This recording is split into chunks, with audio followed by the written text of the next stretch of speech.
आज उत्तर भारत में एक माता का पूजन किया जाता है जिसको दशा माता कहते हैं।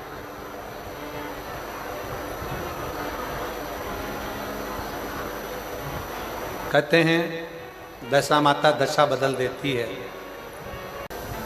जब जिंदगी बहुत संघर्ष में चल रही हो, बहुत दुख का जीवन चल रहा हो, बहुत कष्ट का जीवन चल रहा हो, बहुत कष्टमय जीवन चल रहा हो, तब शमी के 5 पत्ते, शमी के 5 पत्ते एक दुर्वा के साथ एक अक्षत चावल का एक दाना, वो भी हल्दी में भिंगोया हुआ हो या केसर में भिंगोया हुआ हो, शमी पत्र 5, एक दुर्वा, एक चावल का दाना, जो दिल से हृदय से बेलपत्री के वृक्ष के नीचे पार्थिव लिंग का निर्माण कर कर मट्टी का शिवलिंग बनाकर प्रदोष काल में, मतलब शाम के समय पर शिवलिंग बनाकर उस पे जल चढ़ाकर, जो ये 5 शमी का पत्र, एक दुर्वा और एक चावल का दाना, अपनी कामना कर कर, जो दुख चल रहा है बाबा से विनय कर कर एक एक पत्ता जब समर्पित कर दे, फिर एक दुर्वा समर्पित कर दे, फिर एक चावल का दाना समर्पित कर दे और बाबा का वहीं पर पुनः विसर्जन कर दे, 3 महीना तो जाने दो, 15 दिन के अंदर वो दुख कटता जरूर है, चाहे कोई भी दुख,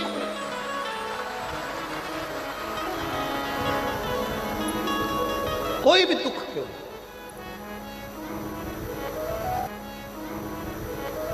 किसी भी तरह का दुख क्यों हो।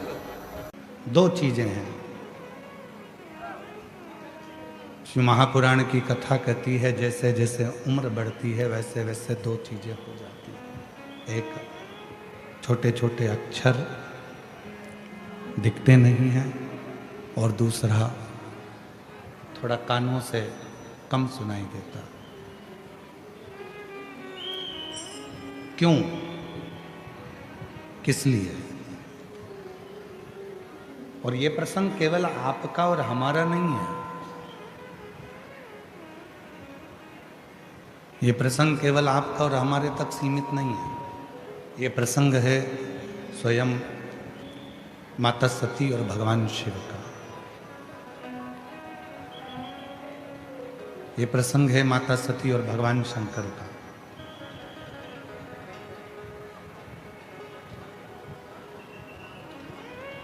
स्वयं माता सती ने भी भगवान शिव जी से ये प्रश्न किया।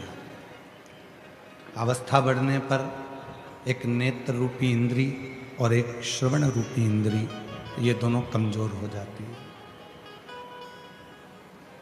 इधर का थोड़ा सा, 2 इंद्रियां कमजोर हो गई। एक इंद्री है नेत्र, दूसरी इंद्री है श्रवण। थोड़ा आवाज बढ़ाओ भाई, इधर की उधर की दोनों साइड। 2 इंद्रियां, एक इंद्री है नेत्र की और दूसरी है श्रवण की। ये दोनों जो इंद्रियां हैं, स्पीकर की आवाजें बढ़ाओ, चोंगे की आवाज बढ़ाओगे तो रिटर्न खींच के आएगा, स्पीकर ऑन बढ़ाओगे तो लोगों तक आवाज पहुंचेगी। 2 इंद्रियां हैं, वो दोनों इंद्रियां कुछ शिथिल हो जाती है। एक इंद्री है नेत्र और दूसरी इंद्री है हमारे श्रवण। माता सती ने भगवान शिव से संवाद करते हुए प्रश्न किया कि मानव देह में ये 2 इंद्रियां उम्र बढ़ने पर अपना काम कम करती हैं, उसका कारण क्या? तो भगवान देवाधिदेव महादेव ने जो कहा माता सती से, सारी दुनिया को, संपूर्ण विश्व को ये बात अपने स्मरण में रखना चाहिए। शिव जी कहते हैं, सती, नेत्र से छोटे छोटे अक्षर उम्र बढ़ने पर दिखाई नहीं देते।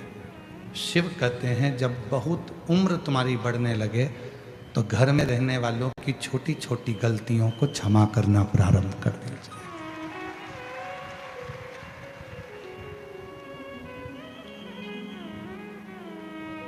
छोटी छोटी बातों को ध्यान ना दो, छोटी छोटी बातों का स्मरण ना करो, छोटी छोटी बातों का जरा मनन चिंतन ना करो।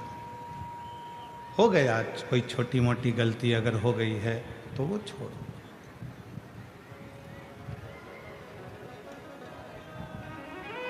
छोटी मोटी गलतियां माफ करते चलो। और दूसरे नंबर पर बाबा देव अधिदेव महादेव कहते हैं श्रवण रूपी इंद्री। जब अब उम्र बढ़ती जाए, उधर का भाई साउंड बढ़ाओ, पीछे का पंडालों के डोम के बाहर का साउंड। दूसरे नंबर पर है श्रवण रूपी इंद्री।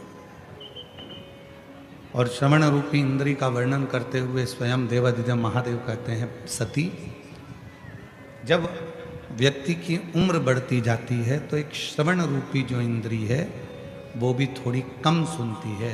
अर्थात शिव जी कहते हैं कि व्यर्थ की बातों को ना सुनते हुए उस परमात्मा का स्मरण करो जिसने तुमको जन्म दिया, जिसने तुम्हें भेजा।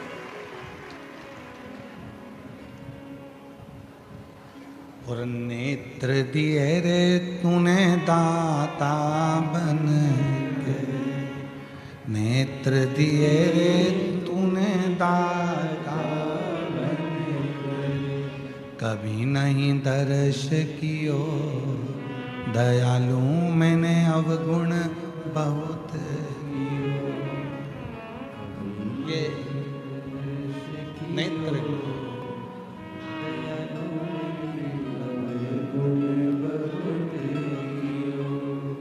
किस लिए दिए इन नेत्रों को कि तुम संसार सागर में जाकर यदि भगवान का नाम नहीं ले सको, तुम संसार सागर में जाकर यदि परमात्मा का भजन नहीं कर सको, तुम संसार सागर में जाकर यदि मंदिर देवालय शिवालय भी ना पहुंच सको, तो कोई शिव भक्त एक लोटा पानी लेकर शिव मंदिर की ओर जा रहा हो तो उसके मुख का मात्र दर्शन कर लो तो भी तुम्हें तीर्थ का फल प्राप्त हो। त्रिवेणी, शिव महापुराण में 3 त्रिवेणी का स्मरण किया गया। त्रिवेणी की 3 बातें कही गई शिव महापुराण। प्रयागराज कौन कौन गया है? हाथ उठाओ जरा जो प्रयागराज गए।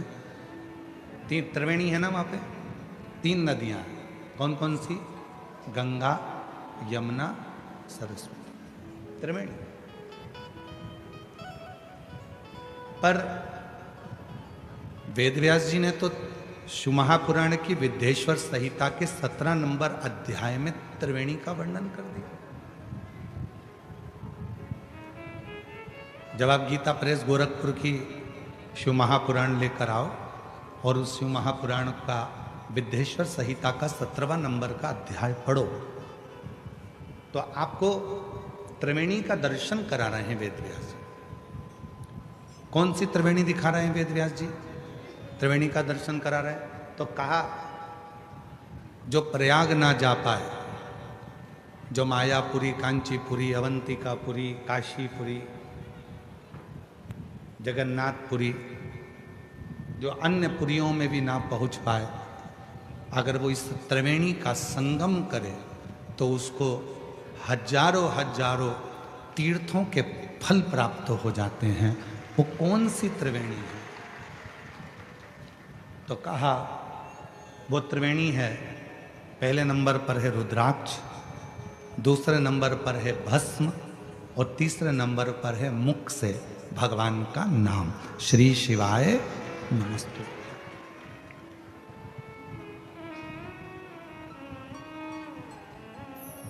ये त्रिवेणी है।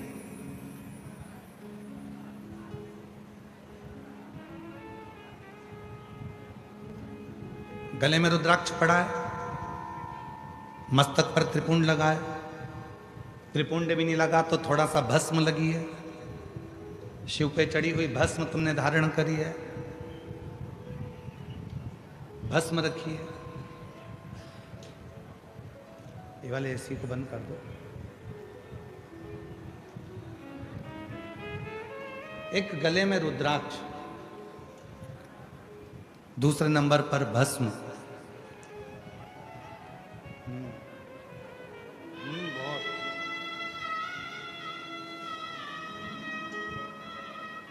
एक नंबर पर है रुद्राक्ष, दूसरे नंबर पर है भस्म, और महाराज तीसरे नंबर पर है भगवान शिव का नाम, भगवान का नाम उच्चारण, भगवान का मंत्र उच्चारण। ये वो त्रिवेणी है, ये वो त्रिवेणी है जिस त्रिवेणी का संगम व्यक्ति को 1000 गुना पुण्य फल प्रतिदिन का प्रदान करता रहता है। हमारे संचित जीवन के पाप जितने हैं वो सारे पाप अपने आप समाप्त होते चले जाते हैं त्रिवेणी के संगम से। ये त्रिवेणी संगम,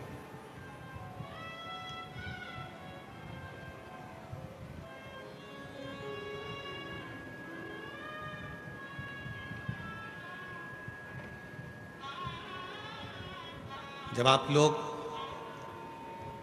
संपूर्ण दुनिया के लोग जब भगवान शंकर के मंदिर में 1 लोटा जल चढ़ाने के लिए जाते हैं तो त्रिवेणी का स्नान रोज होता है। गले में रुद्राक्ष पड़ा हुआ है,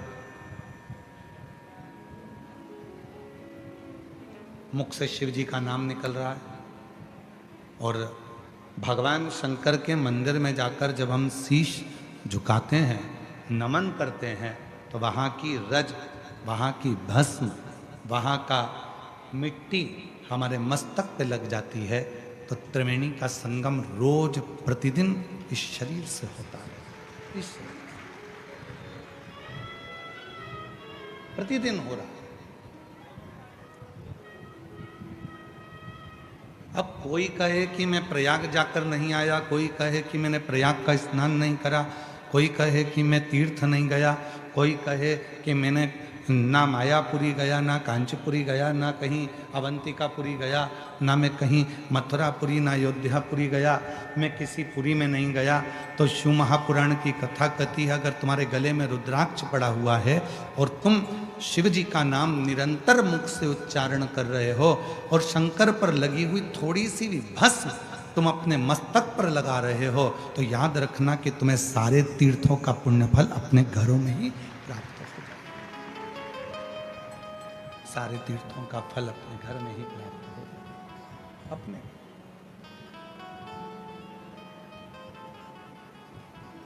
ऐसे दयालु नाथ से रिश्ता बनाइए,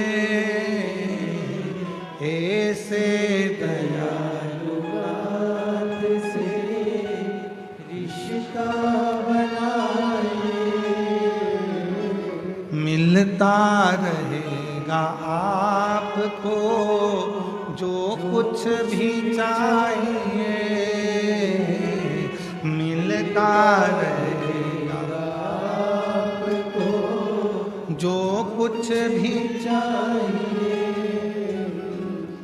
ऐसा करिश्मा होगा जो हुआ कभी नहीं,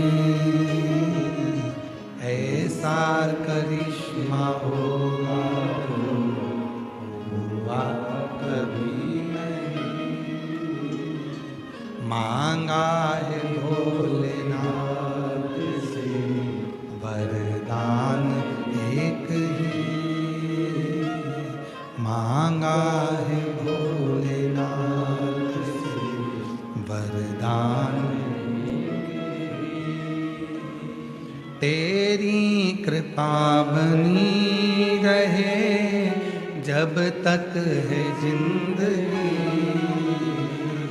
तेरी दया बनी रहे जब तक है जिंदगी।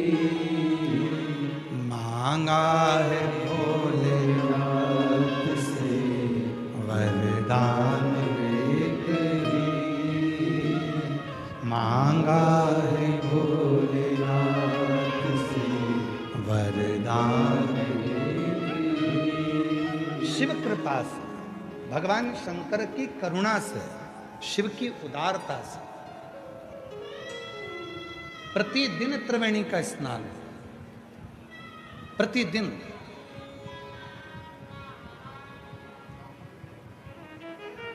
बस अपने गले में एक रुद्राक्ष को धारण कर कर रखिए। मुख से श्री शिवाय नमस्तुभ्यम कहते रहे। भगवान शंकर के नाम का उच्चारण करते रहे, स्मरण करते रहे।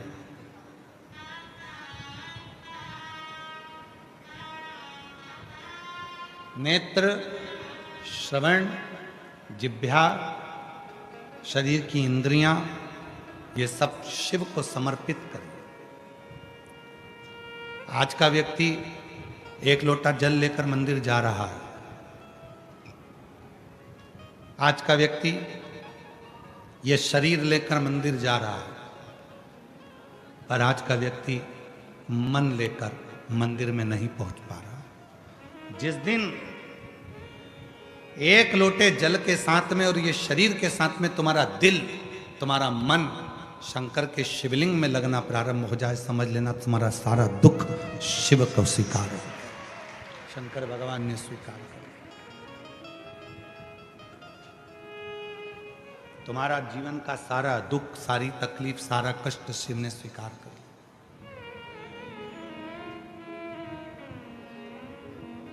शिव स्वीकार कर। मन नहीं जा पा रहा, मन पहुंच नहीं पा रहा।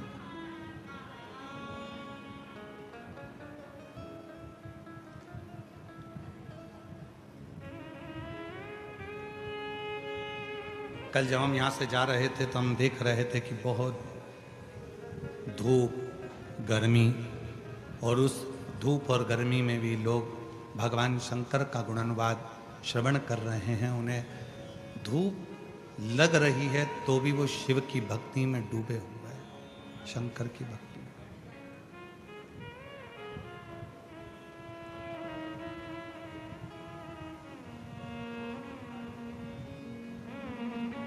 शिव की स्वीकृति।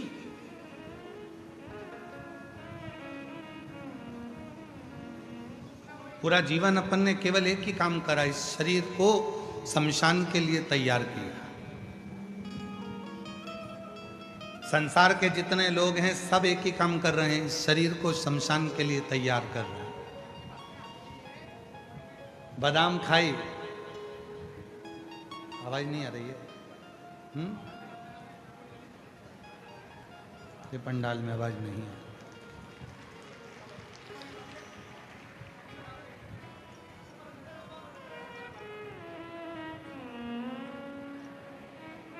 पूरी जिंदगी अपन ने एक ही काम करा कि शरीर को शमशान के लिए तैयार किया। बादाम खाई, आत्मा के लिए नहीं, शरीर के लिए। पान गुटखा खाया, आत्मा के लिए नहीं, शरीर के लिए, इंद्रियों के लिए। एक से बढ़कर एक ब्रांडेड कपड़े पहने, आत्मा के लिए नहीं, शरीर के लिए। ब्यूटी पार्लर में जाकर तैयार भी हुए, आत्मा के लिए नहीं, शरीर के लिए। 100 रुपए का साबुन से नहा रहे हो, आत्मा के लिए नहीं, शरीर के लिए। 150 रुपए का क्रीम लाके लगा रहे हो, आत्मा के लिए नहीं, शरीर के लिए। जरा सा शरीर में घाव हुआ, दवाई ली, शरीर के लिए, आत्मा के लिए। कितना संभाल संभाल के इस शरीर को रखा, किसके लिए? शमशान के लिए। किसके लिए? इस शरीर को उस शिव तक लेकर जाने के लिए।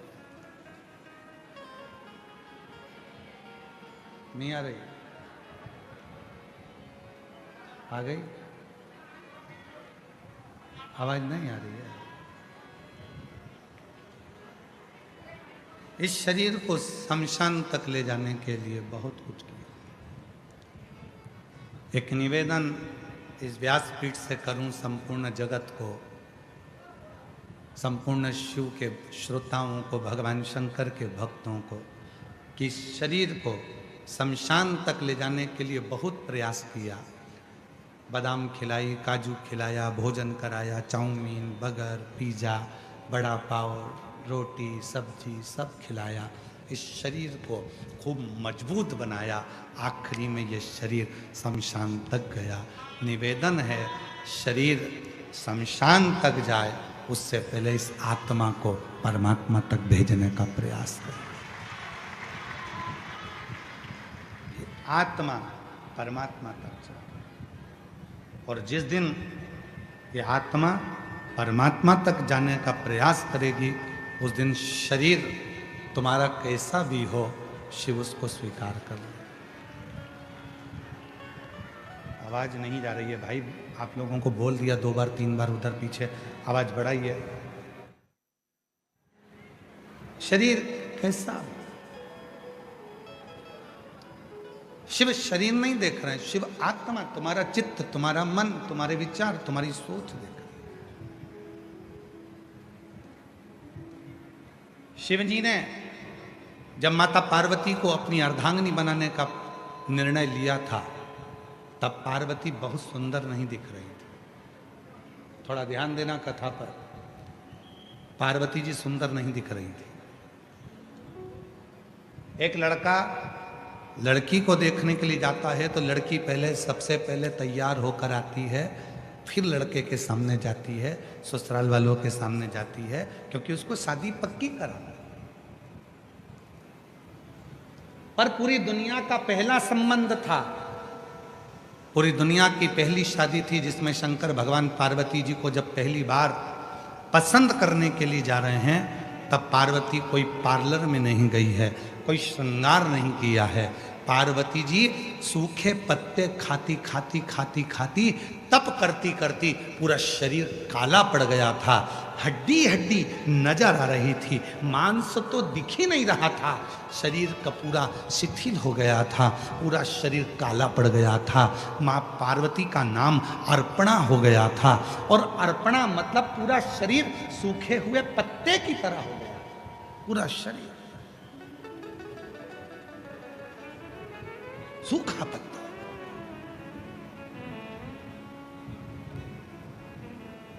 अब भगवान शिव अगर पार्वती जी से विवाह करना चाह रहे हैं, तो पार्वती को तो सुंदर होना चाहिए था, पार्वती को तो सुंदर स्वरूप धारण करना था, पार्वती को तो अच्छा दिखना था।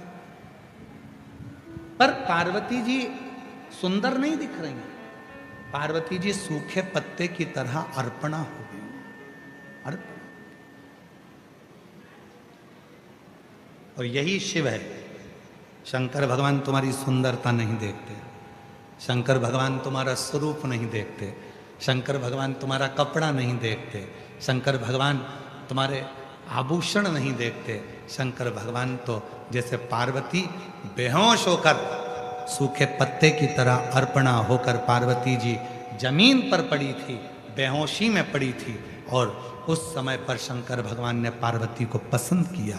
बस शिव तुमको सुंदरता ना देखते हुए, तुम्हारी वस्त्र आभूषण ना देखते हुए, जिस दिन तुम मन से शंकर के चरणों में जाकर पड़ जाते हो, उस दिन शिव तुमको स्वीकार कर लेते हैं। तुम्हारी सुंदरता से, तुम्हारे वस्त्र से, तुम्हारे आभूषण से नहीं, तुम्हारे वस्त्रों से नहीं, तुम्हारे आभूषण से नहीं, शिव स्वीकार करते हैं।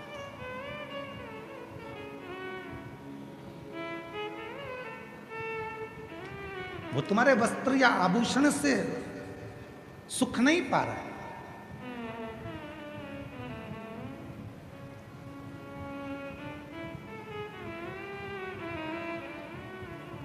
शिव ने स्वीकार करा, भगवान शंकर ने स्वीकार करा, तुम्हारा हृदय, तुम्हारा चित्त, तुम्हारा मन।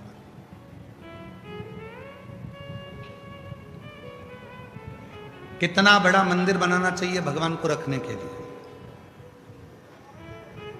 शिव महापुराण में यह नहीं लिखा है, स्कंद पुराण में भी यह नहीं लिखा कि शंकर जी को बिठाने के लिए मंदिर कितना बड़ा चाहिए।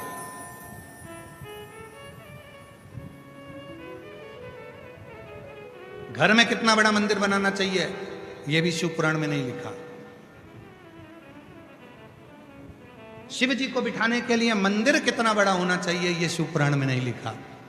और इतना जरूर लिखा है, शिव को बिठाने के लिए मंदिर भले कैसा भी हो, पर शिव को बिठाने के लिए मन बहुत बड़ा बनाना। मन बड़ा, हम आप मन छोटा करते जा रहे हैं, अपना दिल छोटा करते जा रहे हैं, हृदय छोटा करते जा रहे हैं।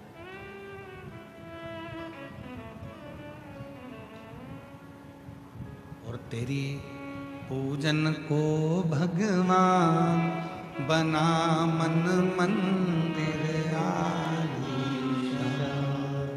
तेरी पूजन को भगवान बना मन मंदिर आलीशान। बना मन मंदिर आलीशान। बना मन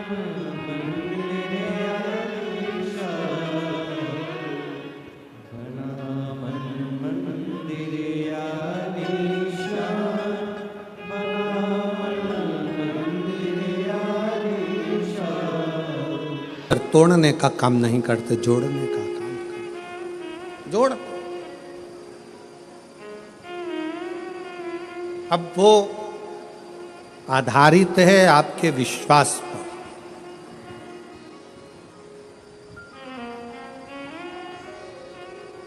वो आधारित है आपके भरोसे पर, वो आधारित है आपकी दृढ़ता पर।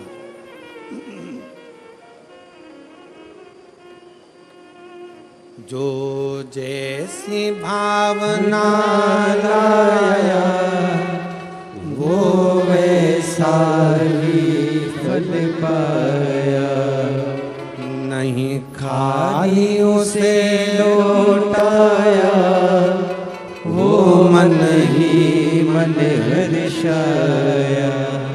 और कर दिया माला मान काशी वाले ने, लुटा दिया भंडार काशी वाले ने। शिव झूठे संसार से मोह को हटाते हैं। कोई ने कहा शंकर भगवान विरक्ति देते, किससे विरक्ति? सावधान होकर सुनिएगा जरा, किससे विरक्ति?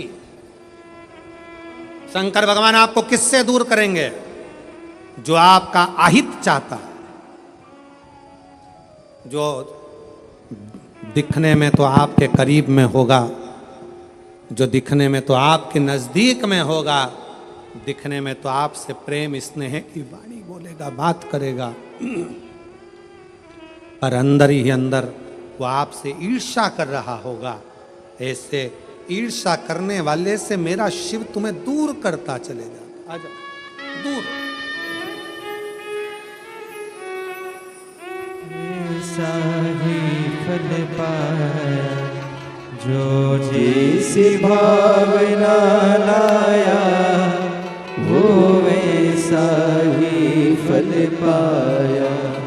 नहीं खाली उसे लौटाया, वो मन ही मन हर्षाया।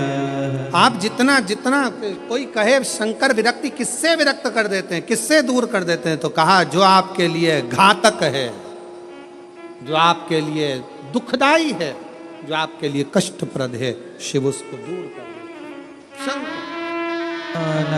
मान काशी वाले ने लुटा दिया भंडार काशी वाले ने।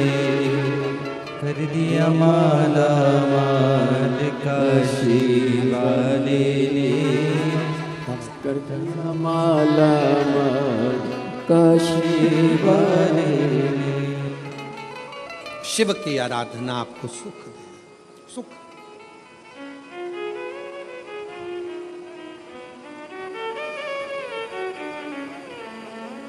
इसलिए भाव से, दिल से, कब से खड़े हैं झोली बसा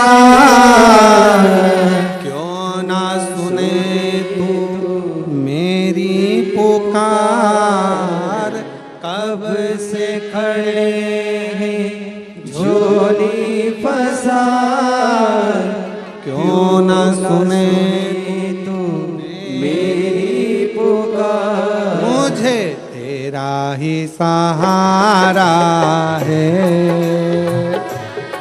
मेरे भोले बाबा मुझे तेरा ही सहारा है। मेरे भोले बाबा मैंने तुम्हें ही पुकारा है। मेरे भोले बाबा मैंने तुम्हें ही पुकारा है। मेरे भोले बाबा कब से खड़े हैं झोली पसार, क्यों ना सुने तू मेरी पुकार। कब से खड़े हैं झोली पसार, क्यों ना सुने तू मेरी पुकार। ओ कब से खड़े हैं झोली पसार, क्यों ना सुने तू मेरी पुकार।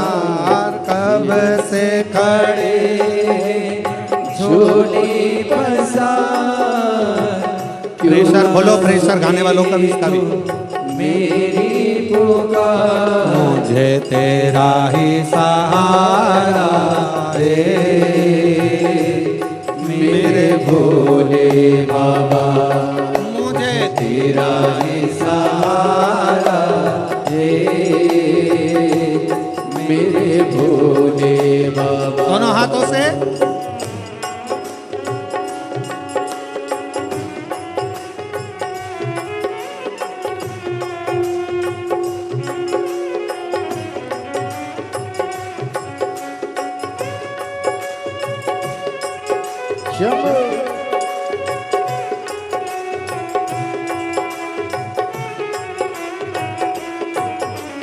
जय हो।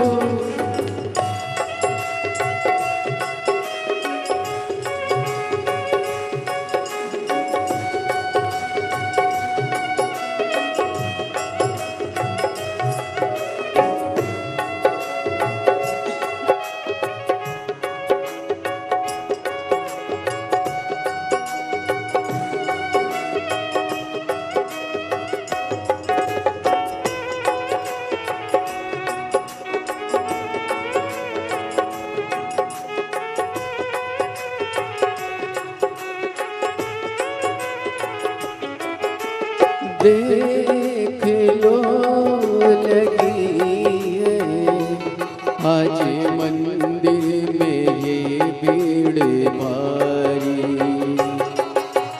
देख लो लगी है आज मंदिर में ये भीड़ भारी। दर्शनों के खाते आए हैं लाखों नर और नारी।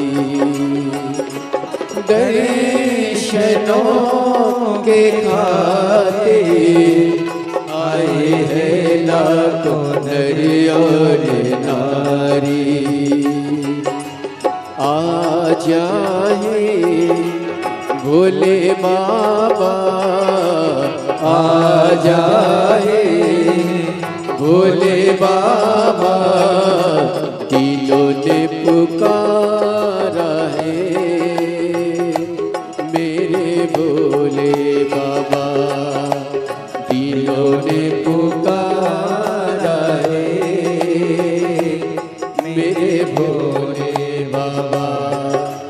कब से खड़े हैं झोली पसार, क्यों न सुने तो मेरी पुकार। कब से खड़े हैं झोली पसार, क्यों न सुने तो मेरी पुकार। तेरा ही सहारा है मेरे भोले बाबा। तेरा ही सहारा है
जिंदगी से हारे गम जमाने का हम लेके आए।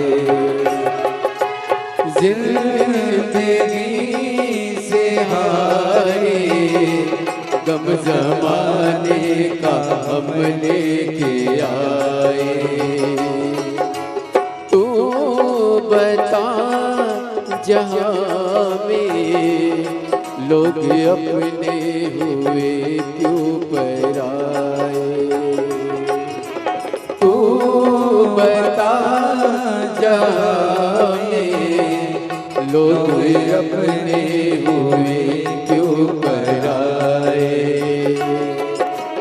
तेरे सिवा दुनिया में, तेरे सिवा दुनिया में कोई ना हमारा है। मेरे भोले बाबा कोई ना हमारा है। मेरे भोले बाबा कब से खड़े हैं झोली पसार, क्यों न सुने तू मेरी पुकार। कब से खड़े झोली पसार, क्यों न सुने तू मेरी पुकार। तेरा ही सहारा है मेरे भोले बाबा, मुझे तेरा ही सहारा है मेरे भोले बाबा। मैंने तुम्हें ही पुकारा है मेरे भोले बाबा। मैंने तुम्हें ही पुकारा है मेरे भोले बाबा। मैंने तुम्हें ही पुकारा है मेरे भोले बाबा। मैंने तुम्हें ही पुकारा है मेरे भोले बाबा।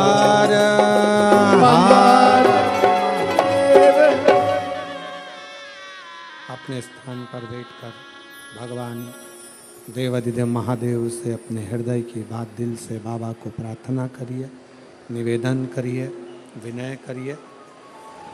बाबा को अपना हृदय का भाव व्यक्त करिए। जहाँ जगह मिले वहाँ बैठकर भगवान शिव जी को अपने मन का भाव कहिए, हृदय से अपनी बातों को कहिए और दिल से बाबा को प्रार्थना करिए, विनय करिए, निवेदन करिए।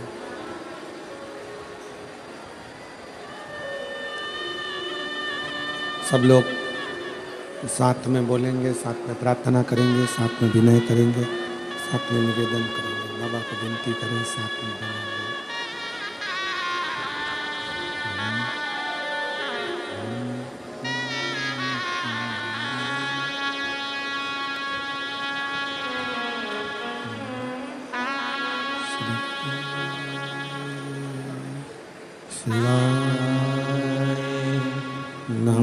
नमस्तुभ्यं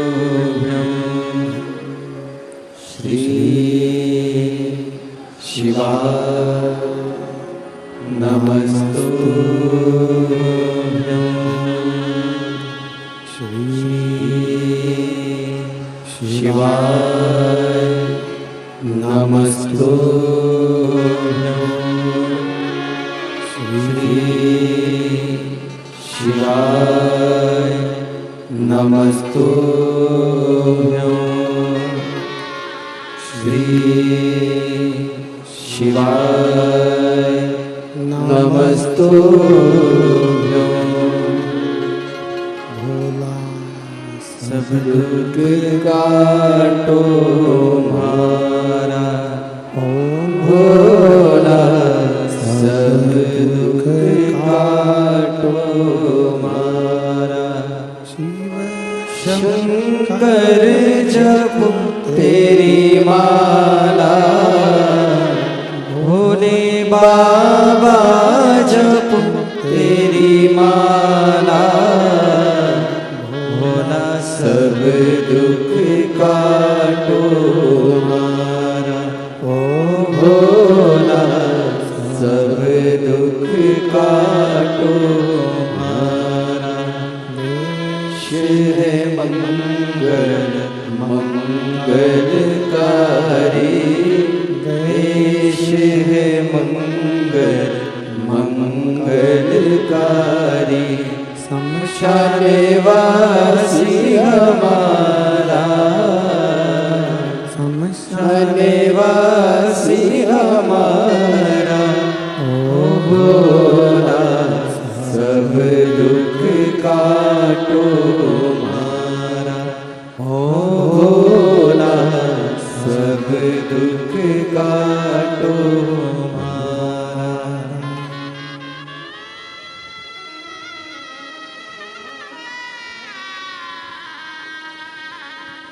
देवदेव महादेव, भगवान शिव, ओघरदानी, त्रिकालदर्शी, कैलाशी, अविनाशी, भगवान शंकर की कथा कह रही है। शिव महापुराण वर्णन कर रही है।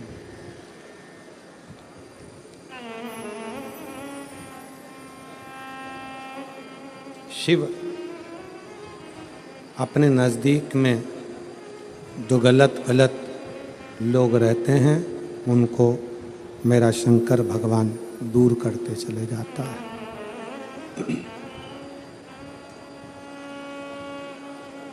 कात्यायन ऋषि शिव और पार्वती की तप साधना कर रहे हैं।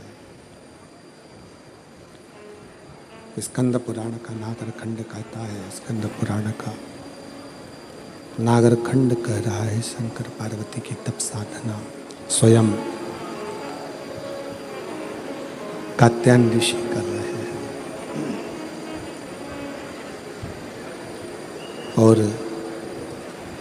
शिव पार्वती की तप साधना कात्यायन ऋषि ने जब करी,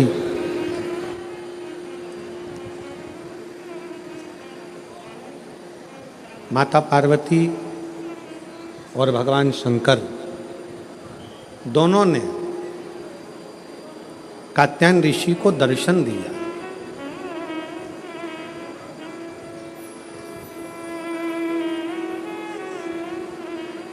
शिव जी ने भी दर्शन दिया और माता पार्वती जी ने भी दर्शन दिया। माँ जगत जननी जगदम्बा दुर्गा भवानी ने भी दर्शन दिया।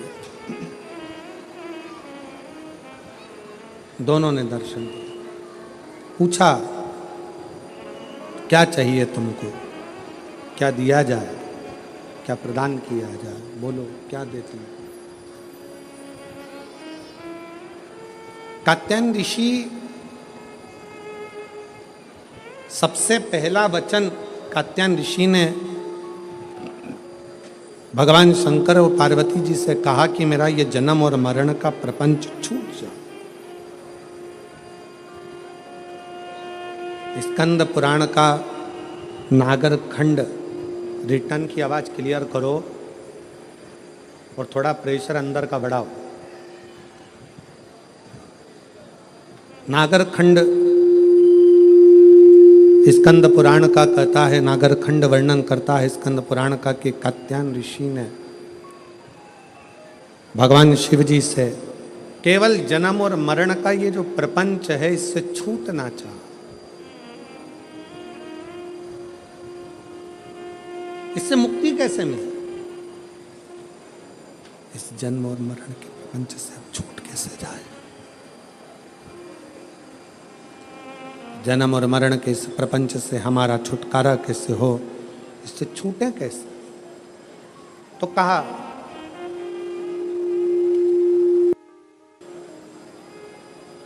जब किसी व्यक्ति के घर में एक बेटी का जन्म होता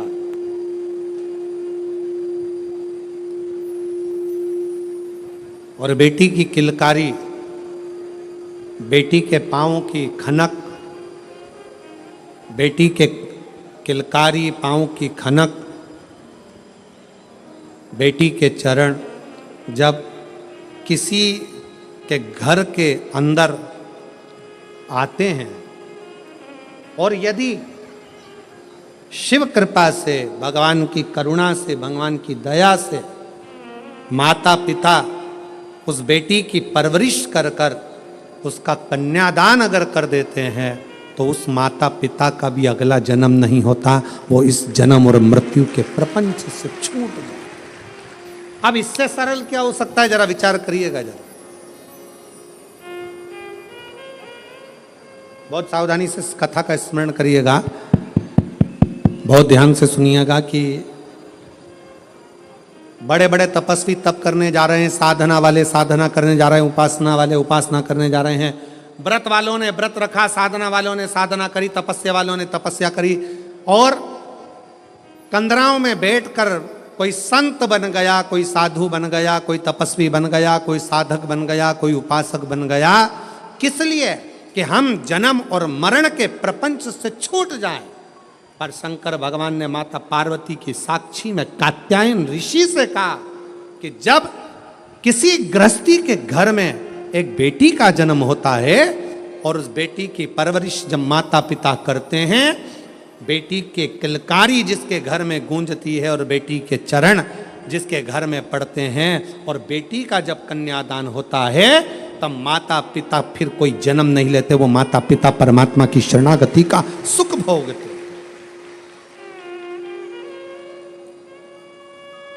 अब इसमें सबसे ज्यादा जरूरी चीज कौन सी है?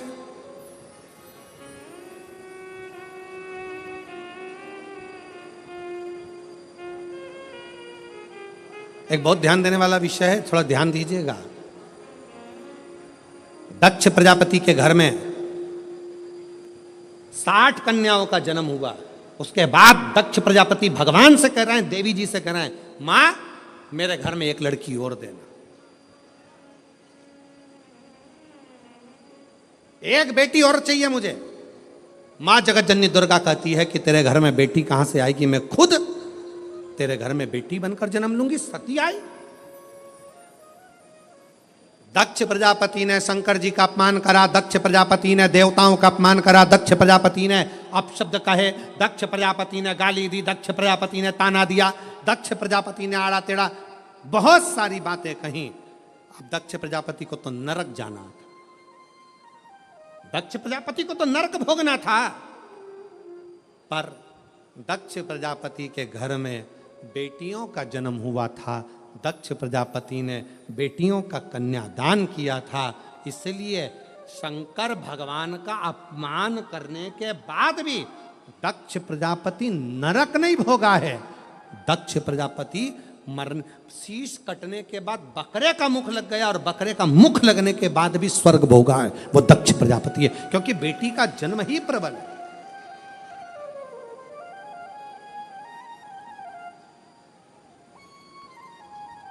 महाराज, सुखी वो नहीं जिनके घर में धन की पेटी है, सुखी वो नहीं जिनके घर में धन की पेटी है, सुखी वो हैं जिनके घर में मुस्कुराती बहू और बेटी है।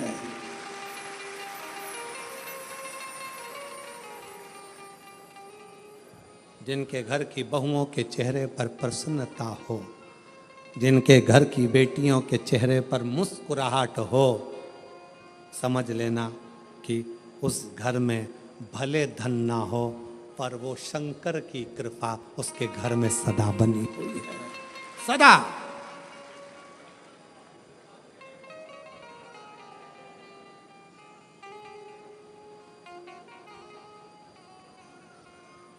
नवरात्रि चल रहे हैं, माँ जगत जननी जगदम्बा से प्रार्थना करा करो कि तू मेरे घर में एक बार जरूर आना। माँ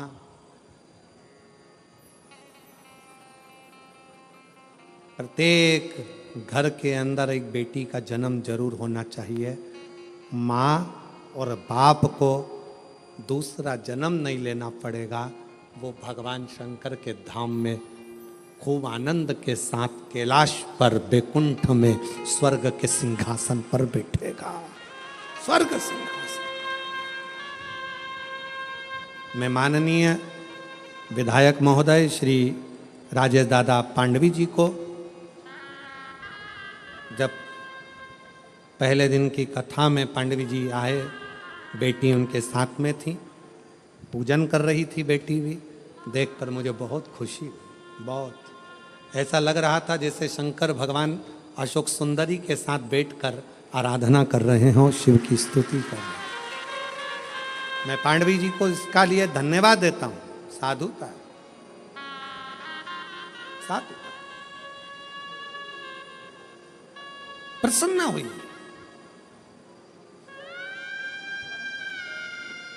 बेटे के जन्म पर जितने नगाड़े बजवाते हो उससे दोगुना नगाड़ा बेटी के जन्म पर बजवाना। क्यों? बेटे का जन्म हुआ है तो दूसरी बार जन्म तुम्हें पृथ्वी पर लेना पड़ेगा, वापिस आना पड़ेगा और अपना कर्म का भोग भोगना पड़ेगा, फिर जन्म लेना पड़ेगा। पर घर में अगर एक बेटी का भी जन्म हो गया तो दूसरी बार जन्म नहीं लेना पड़ेगा, इसलिए ज्यादा नगाड़े बजवाना कि अब मेरा आखिरी जन्म है, अब जन्म नहीं लूंगी। अगर बेटी का घर में जन्म हो गया तो अब जन्म नहीं लूंगी। बहारो फूल बरसा मेरे घर बेटी आई है, मेरे बेटी आई है।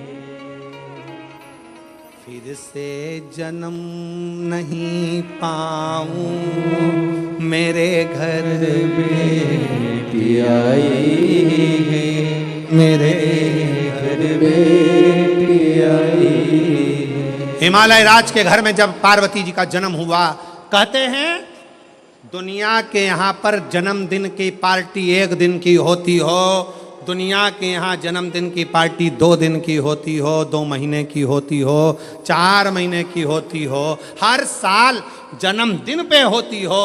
हिमालय राज के यहाँ जब तक पार्वती जी का कन्यादान नहीं हो गया तब तक रोज पार्वती जी के जन्म का उत्सव मनता था। प्रतिदिन प्रतिदिन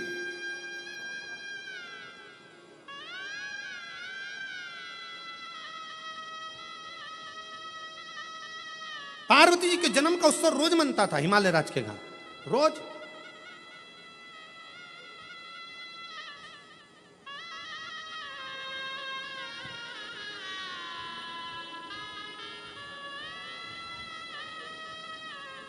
एक दिन इंद्र के मन में आया और इंद्र ने जाकर पूछ लिया हिमालय राज से, इतनी प्रसन्नता क्यों है? हिमालय राज ने कहा, बड़ी प्रसन्नता का विषय यह है कि आज मेरे घर में बेटी का जन्म हुआ है। तो बेटी तो तुम्हारी 7 वर्ष की हो गई, जन्मदिन तो जब जन्म हुआ था तब मनाना था, तुम तो रोज जन्मदिन मनाते हो बेटी का, रोज जन्मदिन, प्रतिदिन। हिमालय राज ने कहा, शास्त्र कहता है एक बेटी जब घर में, रसोई घर में एक बेटी जब अपने घर के अंदर बैठकर भोजन करती है तो कहते हैं 1000 अश्वमेघ यज्ञ का फल उसे प्रतिदिन प्राप्त होता रहता है, प्रतिदिन। अरे दुनिया वालों से पूछो कि नवरात्र में कन्या भोज क्यों कराते हो, दुनिया वालों से पूछो कि नवरात्र में बेटियों को क्यों ढूंढने जाते हो, दुनिया वालों से पूछो कि नवरात्र की अष्टमी और नवमी पर कन्या का पूजन क्यों करते हो। क्योंकि दुनिया वालों को यह मालूम पड़ना चाहिए कि देवी भागवत में लिखा है, एक कन्या एक बेटी जब किसी के घर में मुख झूठा करती है, एक बेटी एक कन्या जब किसी के घर में भोजन करती है तो उसके भंडारे कभी खाली नहीं रहते। इसलिए कन्या पूजन किया जाता है, इसलिए बेटी का पूजन किया जाता है।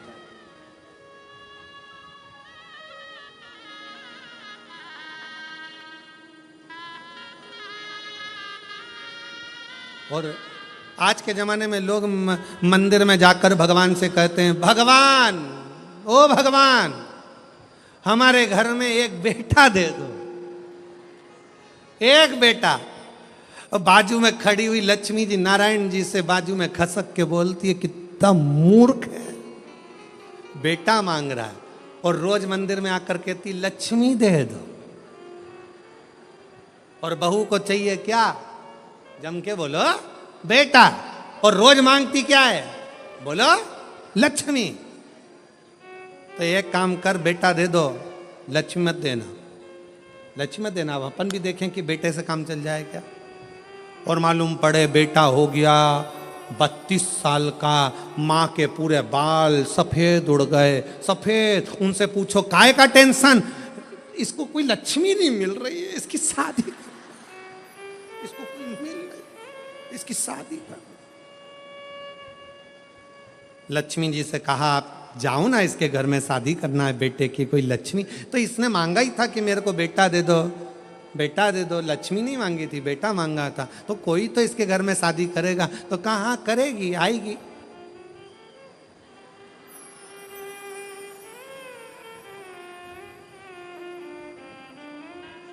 आएगी पावागढ़ वाली आएगी।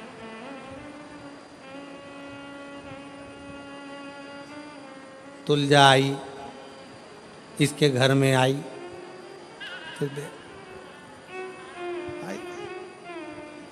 फिर सवेरे शाम सास रोज आरती गाएगी।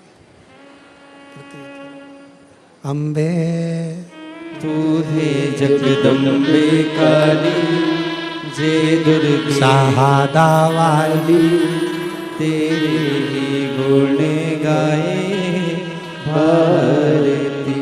हो मैया हम सब उतारे तेरी आरती। तेरे घर के सास ससुर पे बीड़ पड़ गई बड़ी है भारी, पति देव पर ऐसे टूटे जैसे सिंह सवारी। अरियो बच्चों को धोने वाली, सुबह शाम चिल्लाने वाली। क्यों चिल्ला चोट करे? देखे फिर कहा ये रोती। अरे मांगा क्या था? अरे खुश होना। अरे जितने लोग शिव महापुराण की कथा को श्रवण कर रहे हो, तुम्हारे घर में बेटी ने जन्म लिया है, तो खूब नगाड़े बजाकर खुश होना। अगला जन्म नहीं, अगला जन्म शिव के चरण में होगा, शंकर के चरण। छोड़ गए जन्म और मरण के प्रपंच से, छूट गए।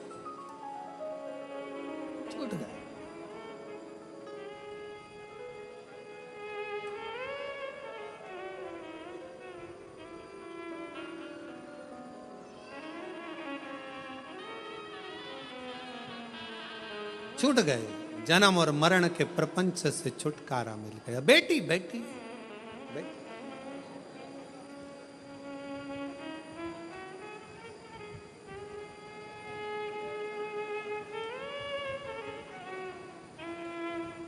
शिव पुराण कर रही है, भगवान शंकर का चरित्र कर रहा है।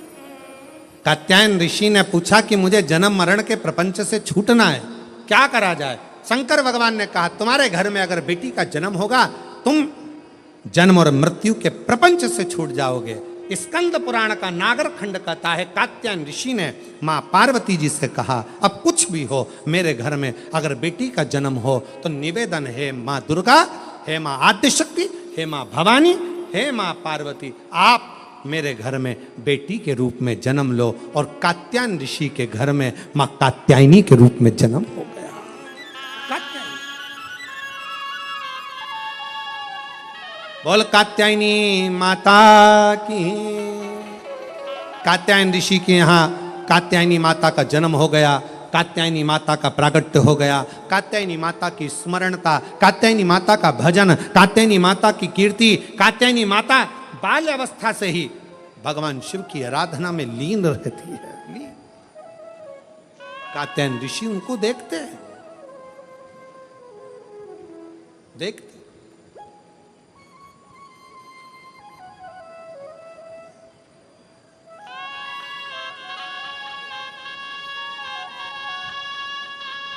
और जब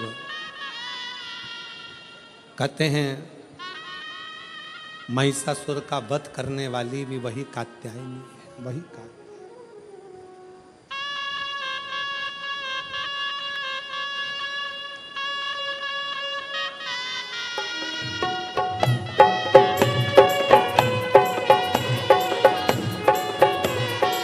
बैठे बैठे दोनों हाथों से ताली सेवा देते हुए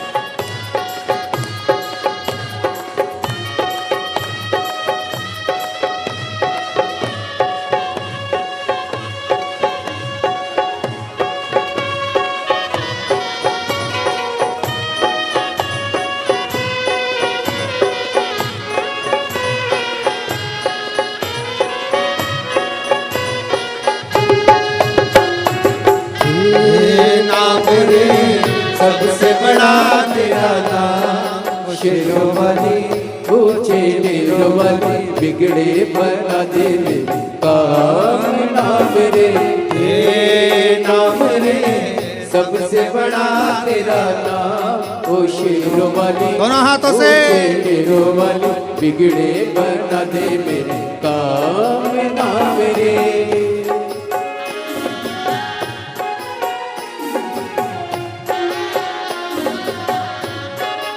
बोल कात्यायनी माता की।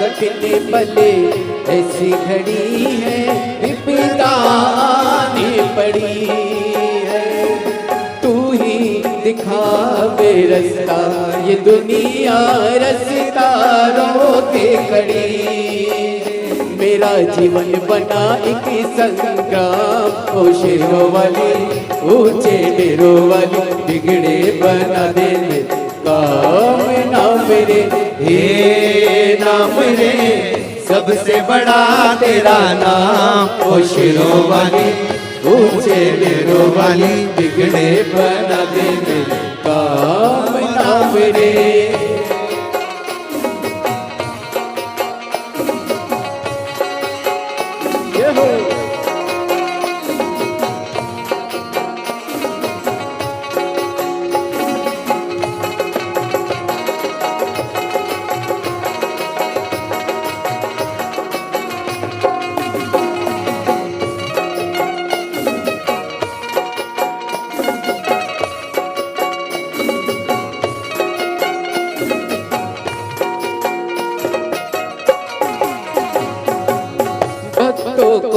दुष्टों से छुड़ाए बुझती ज्योति जगाए जिसका नहीं है कोई जगत में तो उसकी बन जाए तीनों लोग करे तो है प्रणाम ओ शेरों वाली ऊंचे डेरों वाली बिगड़े बना दे मेरे काम नाम रे हे नाम रे सबसे बड़ा तेरा नाम ओ शेरों वाली ऊंचे डेरों वाली बिगड़े बना दे मेरे काम नाम रे।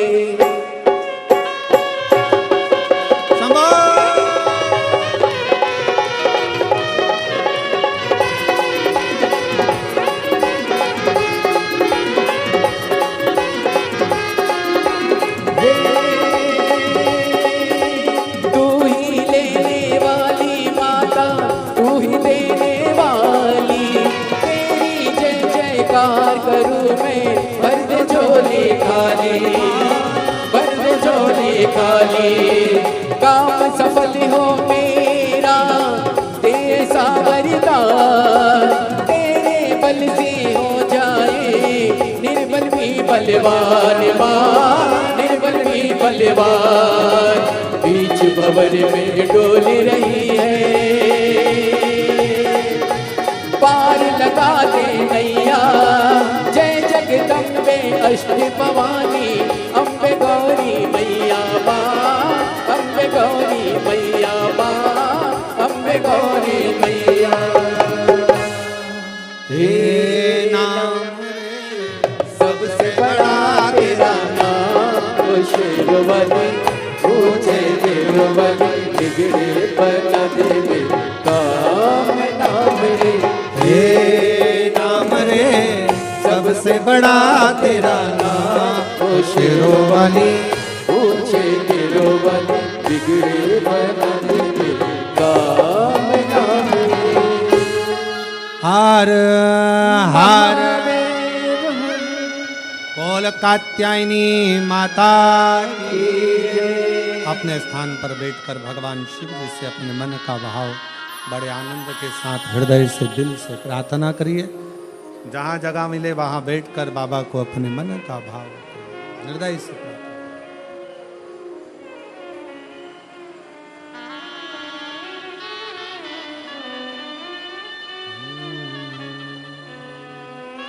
सभी लोग साथ में बोलेंगे। आज नवरात्रे में कात्यायनी माता का दिन भी है और कथा भी कात्यायनी माता की आई है। और शिव महापुराण का यह पवित्र कथा का 3रा दिवस है।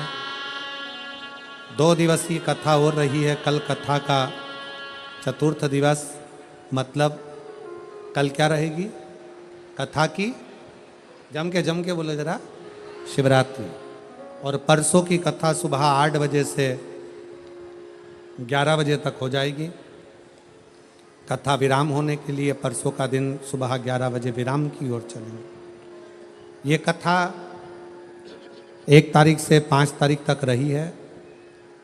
11 अप्रैल से 17 अप्रैल तक रतनगढ़ राजस्थान में 1 बजे से 4 बजे तक शिव महापुराण की कथा रहेगी। रतनगढ़ वाले उसको सुनेंगे। उसी रतनगढ़ के समय पर 11 तारीख से जो कथा चालू हो रही है, उसी में एक दिन 11 अप्रैल को ही ये कथा जो है 1 बजे से 4 बजे तक रहेगी। तो 11 अप्रैल को ही शाम को 6:30 बजे शीतलकुंड बालाजी, डीडवाना राजस्थान।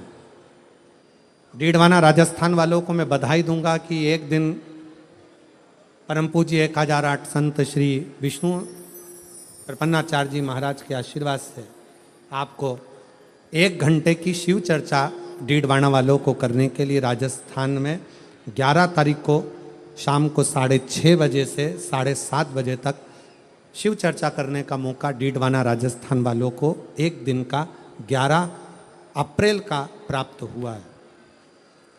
रतनगढ़ में जो कथा है वो 11 अप्रैल से 17 अप्रैल तक चलेगी। उसके बाद में 21 अप्रैल से 27 अप्रैल तक सिंगेश्वर बिहार में रहेगी। फिर 1 मई से 7 मई जयपुर में रहेगी। फिर 11 मई से झारखंड में कथा रहेगी। और फिर 21 से 27 मई तक निरंकारी मैदान बुराड़ी दिल्ली में शिव महापुराण की कथा रहेगी। ऐसे कथाओं का क्रम है। बड़े आनंद के साथ आप और हम श्रवण करेंगे। दिल से बाबा को अपने मन का भाव कहिए। सभी लोग साथ में बोलेंगे।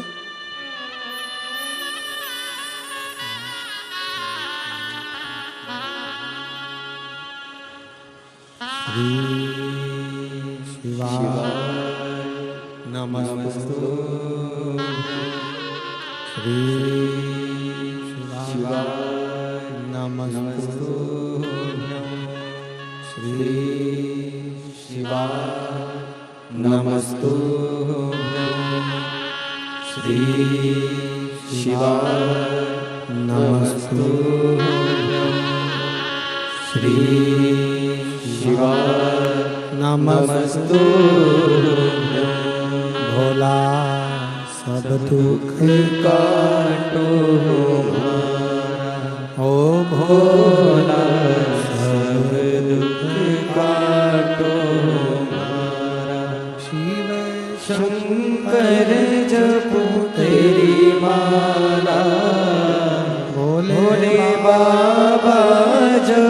तेरी माला भोला सब दुख काटो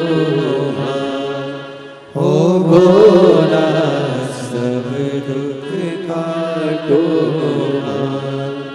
वेश है मंगल मंगलकारी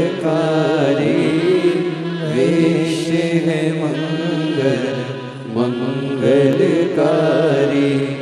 शमशान वासी हमारा शमशान वासी हमारा भोला सब दुख काटो हमारा भोला सब दुख काटो हमारा।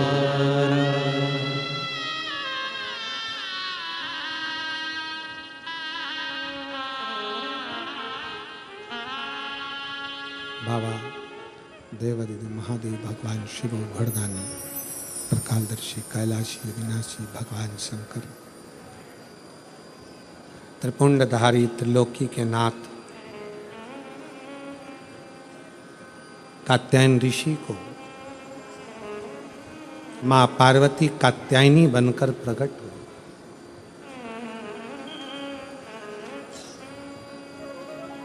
बहुत सारे सूत्र माता कात्यायनी ने संसार सागर के लोगों को दिए हैं। बहुत अपन सारे सूत्रों की बात तो नहीं करेंगे, पर दो सूत्र माता कात्यायनी ने जो दिए हैं उसका स्मरण करें। दो सूत्र कहा,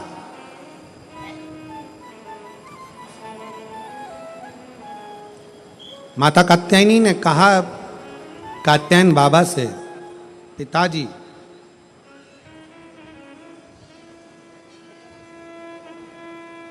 एक नारी का जीवन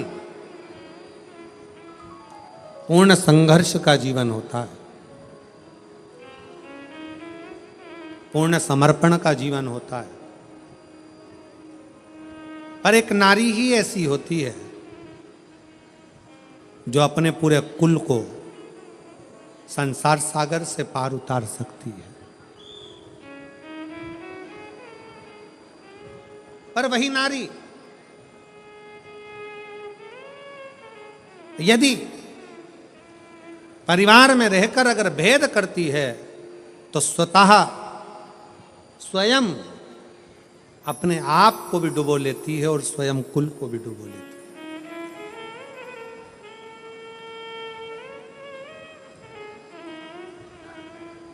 ध्यान देना,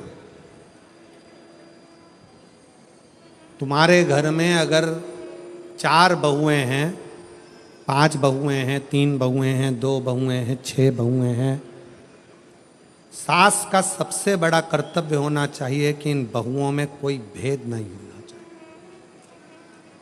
कोई भेद, मेरी बड़ी अच्छी कि छोटी अच्छी, कि मंजली अच्छी कि संजली अच्छी, मेरी बड़ी बहू ज़्यादा अच्छी है कि छोटी बहू ज़्यादा अच्छी है। बहुओं को कभी पलड़े में तोलना नहीं है।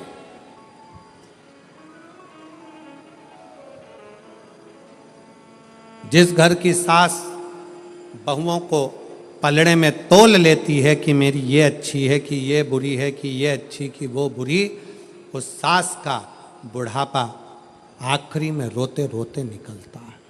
कभी मत तो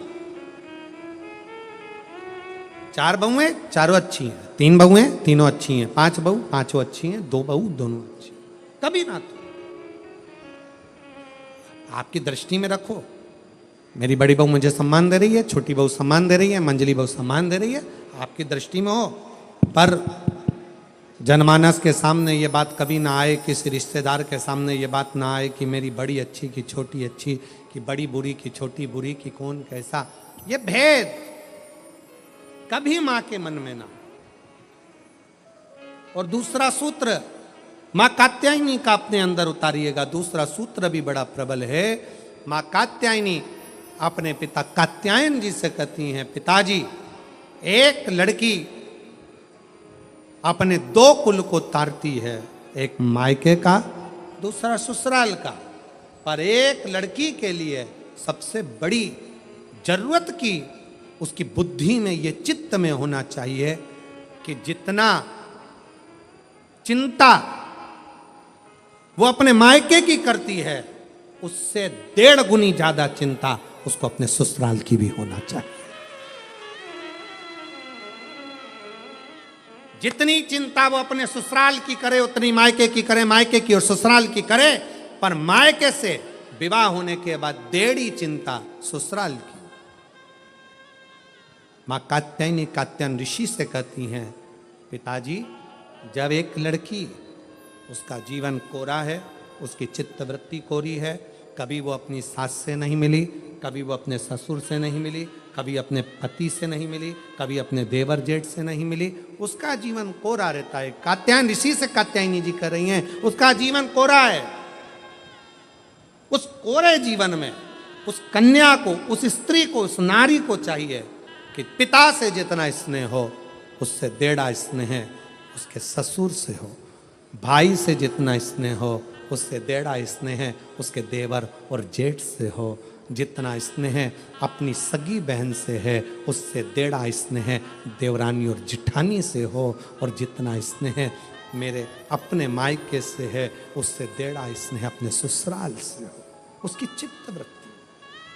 आज परिवार टूट रहे हैं। कात्यायनी माता की लोग पूजन जरूर करते हैं, पर कात्यायनी माता के विचारों को अपने अंदर नहीं रखते। अदालत में जितने केस प्रॉपर्टी के नहीं हैं, अदालत में जितने केस कत्ल के नहीं हैं, अदालत में जितने केस कोई फालतू नहीं है, उससे 4 गुना ज़्यादा केस आज अदालत में केवल तलाक के हैं कि तलाक लेना है। कारण क्या है? उसका कारण केवल एक है कि आप दोनों को सम लेकर नहीं चल पा रहे हो। मायके की प्रियता ऐसी बढ़ती है कि ससुराल बुरा लगने लगता है। मेरी बहन तो ऐसी थी, मेरे पिताजी तो ऐसे थे, मेरा परिवार तो ऐसा था। ठीक है, आपका परिवार श्रेष्ठ है, बहुत अच्छा है, बहुत ध्यान रखने वाला है, पर जो ललाट में परमात्मा ने लिख कर दिया है इसको नकार तो नहीं सकते हो। इसको भी अपनाना पड़ेगा, अपना बनाना पड़ेगा, स्नेह करना पड़ेगा, इसको भी अपना बनाकर इसके साथ रहना पड़ेगा। माना बेकार मिल गया कुछ, मान लो बेकार मिल गया, तो क्या आप उसको स्वीकार नहीं करोगे? हो सकता है तलाक ले लोगे, और तलाक लेने के बाद जैसा अभी मिला है इससे भी जोरदार सिंदूर चढ़ा हुआ भेरू मिल गया तो कौन सा फर्क? विचार करिए। इसलिए जो मिला